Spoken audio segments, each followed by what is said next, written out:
বাংলাদেশ সীমান্তবর্তী একটা পুরনো শহর টাকি, আর দুই বাংলার সীমানাতে রয়েছে ইছামতি নদী। টাকির ওপারেই বাংলাদেশের সাতক্ষীরা জেলা। এখানে 14টা স্পট নিয়ে থাকছে আজকে আমার এই ভিডিওতে। টাকি ভ্রমণের জন্য সবচেয়ে আদর্শ হবে একটা টোটো করে নেওয়া, কেননা সব রাস্তায় কিন্তু 4 হুইলার গাড়ি কিন্তু ঢুকবে না। তো তার জন্য আমরা একটা টোটো করে নিলাম। এই টোটো করেই আমরা টাকির মোট 14টা স্পট আমরা ঘুরে দেখব। তাহলে চলুন এক এক করে দেখে নিই টাকির 14টা স্পট। দুই বাংলার পটভূমিকায় তৈরি অনেক চলচ্চিত্রের শুটিং স্পট কিন্তু এই টাকি। পরিচালক কৌশিক গাঙ্গুলির বিসর্জন চলচ্চিত্রের শুটিং হয়েছিল এখানেই, যার মুখ্য ভূমিকায় ছিলেন ওপার বাংলার জয়া এহসান, আবির চ্যাটার্জি এবং কৌশিক গাঙ্গুলি। দেখাচ্ছি তারই কিছু ক্লিপ। আপনি তো মরবেনই, লগে আমার নিয়ে মরবেন। ঈশ্বর আপনাদের সুস্থ জীবন, সুস্থ বুদ্ধি, সুস্থ ভাবনা এসব দেন, এই কামনা করি।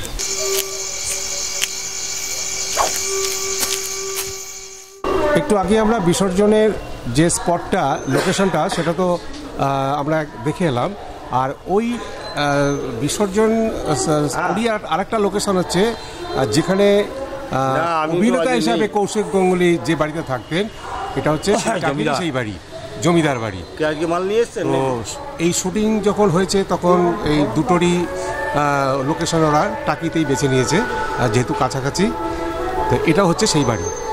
তো এখন যে জায়গাটা এসেছি, প্রাক্তন সেনা প্রধান শঙ্কর রায়চৌধুরী।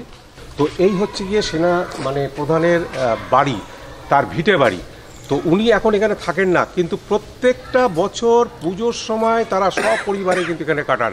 অর্থাৎ মাটির টান কিন্তু তিনি এখনো ভুলতে পারেননি। এই যে তার ঘরগুলো পুরনো সেই আমলের ঘরগুলো, সামনে মণ্ডপ, এখানে দেখতে পাচ্ছেন এখানে প্রত্যেক বছর দুর্গাপুজো হয়, এখানেই দুর্গা প্রতিমা গড়া হয়। তো এটার পুরনো বাড়ি, জৌলুস কিছু নেই, থাকবেও না, কিন্তু তার ঐতিহাসিক গুরুত্বই বলুন আর যাই বলুন, একজন বাঙালি হিসাবে কিন্তু কম নয়। আমরা এমন একটা জায়গায় এখন এসে দাঁড়িয়েছি যে আপনারা দেখেছেন গহনার বাক্স এবং আটটার বাংলা লোকাল, এই যে দুটো ছবি, সেই দুটো ছবির শুটিং কিন্তু আপনার এই যে ভাঙাচোরা যে বাড়িটা দেখতে পাচ্ছেন এখানে হয়েছিল। তা টাকি এমনি খুব ঐতিহ্যশালী শহরের পরিণত হয়েছে, কিন্তু তার ঐতিহ্য বজায় রেখেছে এইরকম নানা ধরনের আরও এখানে অনেক শুটিং হয়েছে।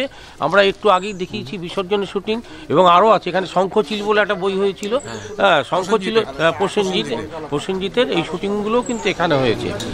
টাকি ভ্রমণের একটা অন্যতম স্পট হচ্ছে মিনি সুন্দরবন। এই ব্রিজটাই চলে গেছে একদম ইছামতি নদী পর্যন্ত, আর দুপাশ দিয়ে ঘন ম্যানগ্রোভ। গোলপাতা হোগলাটা এত বড় হয় না, প্রচুর, এতে লেখাও আছে গোলপাতা। বাহ, প্রত্যেকের আই কার্ড সঙ্গে রাখবেন, তা নাহলে কিন্তু বিএসএফ থেকে আপনাদের এই মিনি সুন্দরবনে কিন্তু ঢুকতে দেবে না। যেহেতু কাছেই সমুদ্র, তাই এখানে কিন্তু জোয়ার ভাটা খুব ভালো মতন উপলব্ধি করা যায়। এখন জোয়ার চলছে, তো সেই জোয়ারের জল মিনি সুন্দরবনকে প্লাবিত করে রেখেছে, দেখতে পাচ্ছি। ব্রিজের একেবারে শেষ মাথায় রয়েছে একটা ওয়াচ টাওয়ার, আপনারা উপর থেকে চারিদিকের দৃশ্যটা দেখতে পারেন এখান থেকে। ব্রিজের আরেকটা প্রান্ত চলে গেছে একেবারে ইছামতি নদী পর্যন্ত। নদীর ওপারেই বাংলাদেশের সাতক্ষীরা গ্রাম। হাতটা একটু লম্বা হলেই বাংলাদেশে চলে যেত।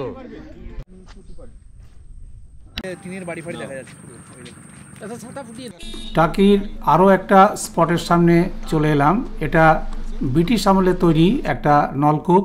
তখন এখানে কোনো পানীয় জলের ব্যবস্থা ছিল না, তো ব্রিটিশদের হাতে তৈরি এই একটা বিশেষ ধরনের নলকূপ, যেখানে জল তোলা হতো চাকা ঘুরিয়ে। কদিন আগেও এটা জঙ্গলে ঢাকা ছিল, সংস্কার করা হয়েছে এই বছরেই। পানের সুযোগ্য ব্যবস্থা ছিল না জলের, সেই কারণে এটাই ঘুরিয়ে ঘুরিয়ে ঘুরিয়ে ঘুরিয়ে একটা অন্যরকম ব্যবস্থা দিয়ে এটা কিন্তু ওই কুয়ো না, কিন্তু এটা পাইপে বসানো, কিন্তু ঘোড়ায় ঘোড়ায় তোলা হতো এটা। এখন চলে এলাম খুব প্রাচীন একটা শিব মন্দিরের সামনে। এখানে পরপর দুটো শিব মন্দির আছে, তাই এটাকে জোড়া শিব মন্দির বলা হয়। 1801 সালে জমিদার রামাকান্ত মুখার্জির ছেলে শ্রীনাথ মুখার্জি এই মন্দিরটি স্থাপন করেন। তো বুঝতেই পারছেন তাহলে এই মন্দিরটার বয়স কত পুরনো এবং প্রাচীন এই মন্দির। মন্দিরটা আয়তনে খুব একটা বড় নয়, চাইলে আপনারা এখানে পুজো দিতে পারেন। টাকির একটা অন্যতম স্পট ইকো পার্ক। এটা টাকি পৌরসভার দ্বারা নির্মিত একটা পার্ক। এটা মূলত বিনোদন পার্ক। এই পার্কে প্রবেশের জন্য এন্ট্রি ফি লাগে, 15 টাকা করে টিকিট লাগে। এখানে থাকার জন্য বেশ কিছু গেস্ট হাউসও রয়েছে। যদি মনে করেন কেউ যে এখানে থাকবেন, তাহলে সেটাও থাকতে পারেন। এখানে পরপর 4টে গেস্ট হাউস রয়েছে, দোতলা, নিচে এবং উপরে 2টো করে ঘর রয়েছে। তো এরকম কতগুলো গেস্ট হাউসও করা আছে এখানে। আর তার সামনেই হচ্ছে লেক, বেশ অনেকটাই লম্বা। এখানে বোটিংও করতে পারবেন। আর যেহেতু পার্ক, তো এখানে সময় কাটানোর কিছু ব্যবস্থাও রয়েছে, বিশেষ করে বাচ্চাদের দোলনা, আরও কিছু। প্লাস এখানে একটা ছোট চিড়িয়াখানা রয়েছে, যেখানে অ্যাকুরিয়ামে বেশ কিছু মাছ এবং পাখির কালেকশন রয়েছে এখানে। তো এই জায়গাটা আপনারা কিছুটা সময় ব্যয় করতে পারেন। এখানে 3টে নদীর মোহনা, কালিন্দী, বিদ্যাধরী এবং ইছামতি। আমার বাদিকে ইছামতি আর ডান দিকে বিদ্যাধরী, আর ওপার বাংলা থেকে এসেছে কালিন্দী। এখানে 2টো নদী মিশে বিদ্যাধরী নদী হয়ে সোজা চলে গেছে সাগরে। অর্থাৎ এখানেই ইছামতি নদীর শেষ আর বিদ্যাধরী নদীর শুরু।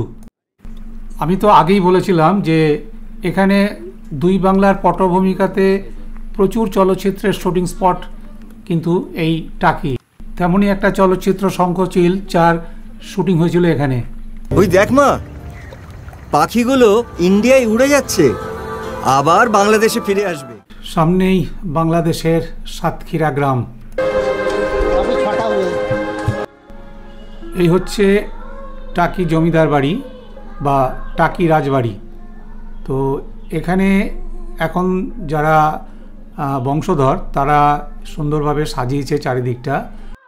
রাজবাড়ির দুর্গা মণ্ডপ, 5 খিলানযুক্ত মণ্ডপ এটা। এখানে দুর্গা মূর্তিও রয়েছে। ধুমধাম করে দুর্গাপুজো পালিত হয় এখানে প্রতি বছর।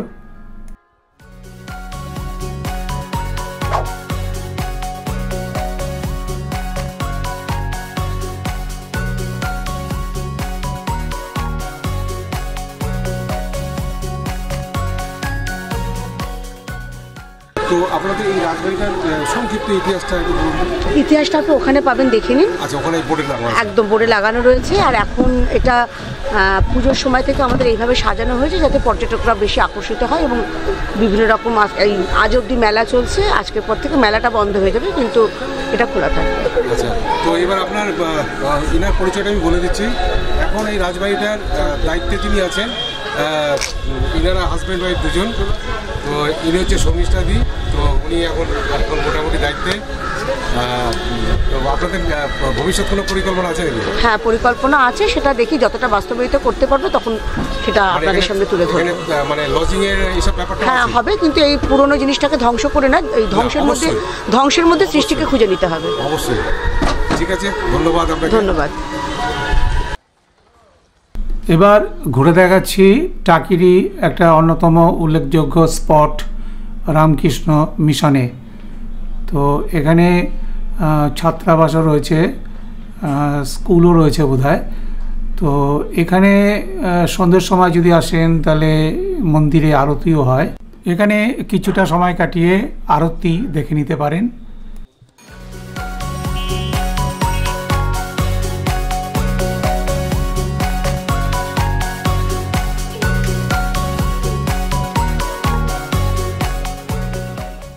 আমাদের পরবর্তী স্পট কুলেশ্বরী মন্দির।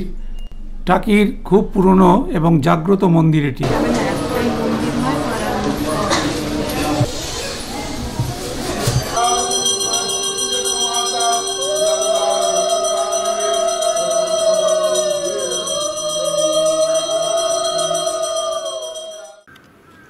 টাকির আরেকটা রাজবাড়ি।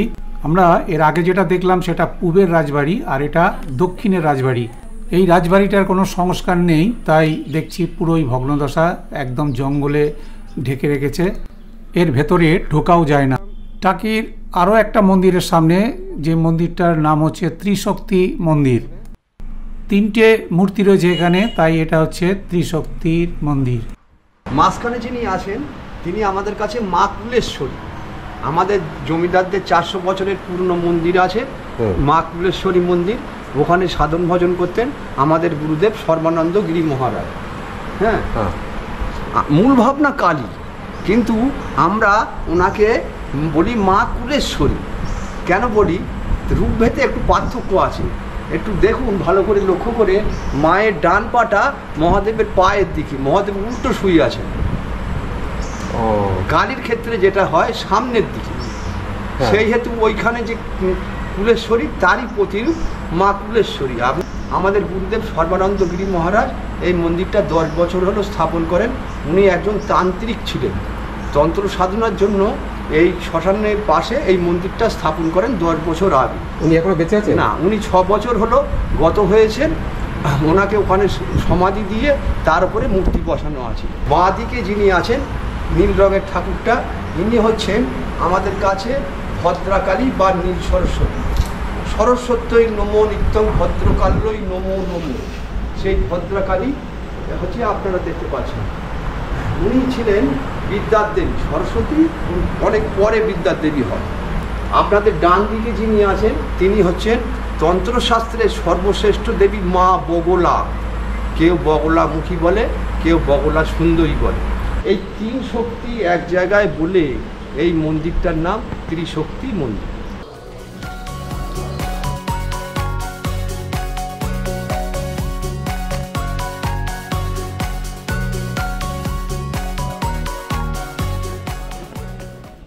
আমরা যে 14টা স্পট দেখব বলে বেরিয়েছি, তার শেষ এবং লাস্ট স্পট হচ্ছে মালদ্বীপ। টাকির একদম নতুন সংযোজন, এটা মূলত একটা পার্ক, একদম নতুন এই মালদ্বীপ।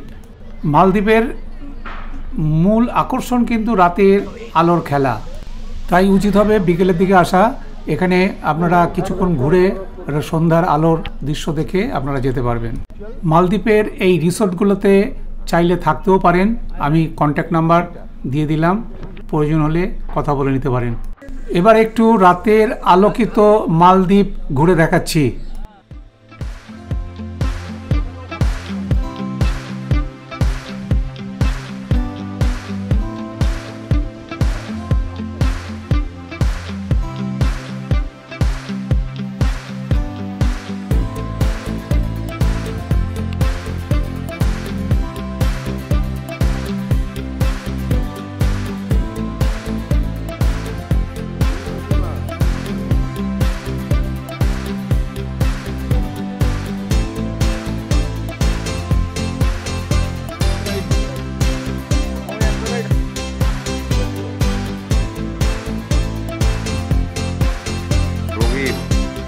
আজকে হোলি নাকি চলছে, সব রঙিন কেন?